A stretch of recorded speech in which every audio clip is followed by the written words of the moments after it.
Do you think you're really unique?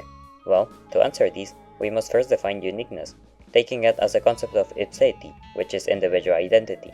In a nutshell, we think our uniqueness is a combination of what makes you similar to some, identity, and what distinguishes you from others, which is individuality. The combination of all these factors, like our appearance, personality, gender identity, national identity, hobbies, and more, is what makes each of us unique, not any of these factors individually. Then, when would uniqueness hit a wall?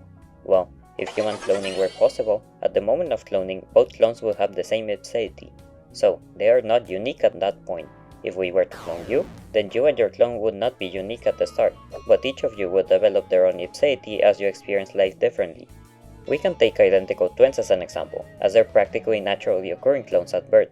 Yet, no two identical twins are the same, as they have different experiences and reflect on them differently, leading to changes in aspects like personalities and epigenetics, and thus their ipseities.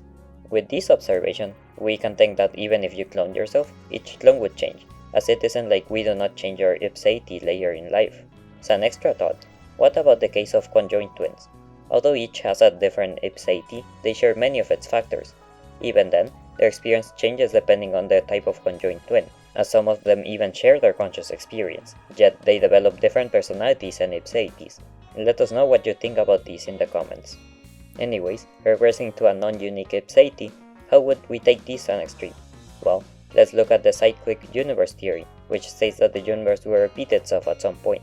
We're not here to discuss its accuracy, but the philosophical point is, eventually your life, although not with the same consciousness necessarily, will repeat itself, yielding an exact iteration of you. Would you both be unique then? In this case, you will be indistinguishable from any third-person perspective, as both of you have exactly the same ipseity. Even if it is yourself seeing this iteration, the only distinguishing factor is consciousness, so you would not be unique. It would be like cloning yourself just before you died, as there is no room to become unique. If you're interested in the ideas of ipseity and our argumentation, go check out the link video for a deep dive on individuality and identity.